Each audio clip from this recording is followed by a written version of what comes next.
एक बार विदेह राज जनक के राज्य में शास्त्रार्थ का आयोजन किया गया। महाराज जनक ने अपने यहाँ पधारे ऋषियों, महर्षियों और विदुषियों के बीच घोषणा किए कि जो भी स्वयं को सर्वश्रेष्ठ ज्ञानी समझता हो वो 1000 गायें ले जा सकता है। पूरे सभा में सन्नाटा छा गया। सभी ने सोचा कि महाराज जनक ने तो बड़ा धर्म संकट खड़ा कर दिया। आखिर हम बिना शास्त्रार्थ किए स्वयं को सर्वश्रेष्ठ कैसे समझे।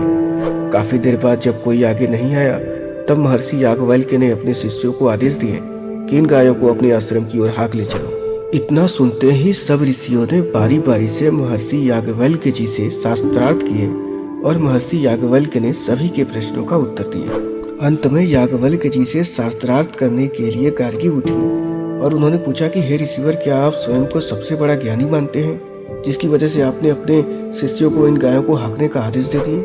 माता गार्गी के इस प्रश्न का याज्ञवल्क्य जी ने क्या उत्तर दिया। गार्गी और याज्ञवल्क्य जी के शास्त्रार्थ में कौन विजयी हुआ। क्या महर्षि याज्ञवल्क्य जी को 1000 गायें वापस बुलवानी पड़ी। ये तमाम बातें जानेंगे सतग्रंथ समरी के इस जयंती स्पेशल वीडियो में। नमस्कार, आप सभी लोगों का सतग्रंथ समरी के बहुत ही प्यारे से इस वीडियो में तहे दिल से स्वागत है।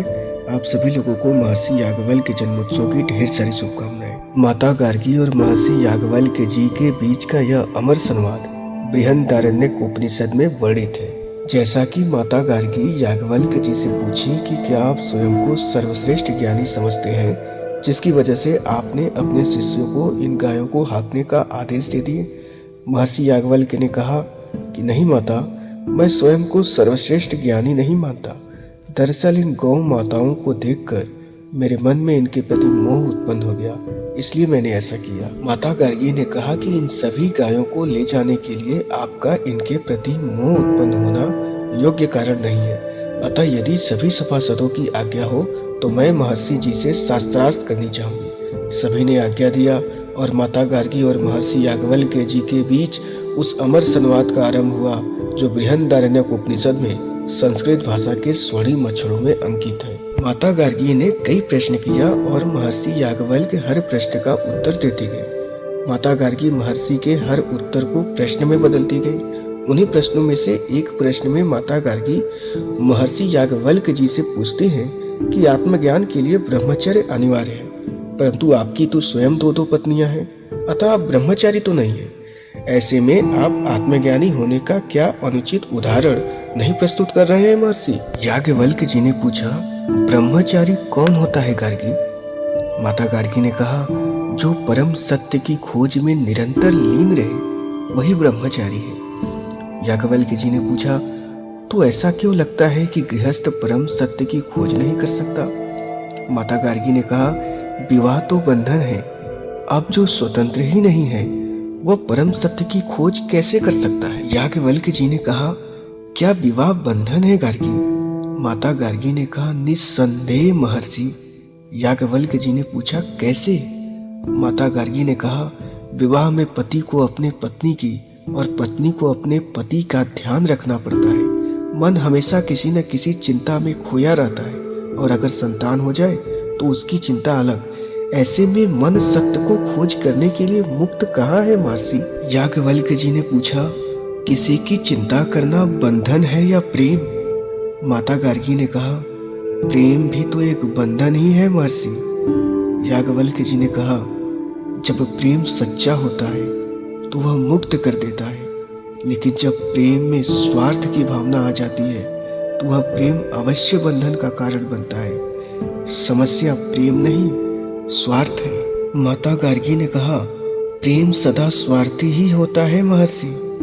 याज्ञवल्क्य जी ने कहा, जब प्रेम से आशाएं जुड़ती है, इच्छाएं जुड़ती है, तब स्वार्थ का जन्म होता है। इस प्रकार का प्रेम अवश्य बंधन का कारण है। लेकिन जिस प्रेम में अपेक्षाएं न हो, इच्छाएं न हो, जो प्रेम केवल देना जानता हो, वही प्रेम मुक्त करता है। माता गार्गी ने कहा, सुनने में तो आपके शब्द मुझे बहुत प्रभावित कर रहे हैं महर्षि, परंतु क्या आप इस प्रकार के प्रेम का कोई उदाहरण दे सकते हैं। याज्ञवल्क्य जी ने कहा, गार्गी अपने नेत्र खोलो और देखो, समस्त जगत निस्वार्थ प्रेम का प्रमाण है।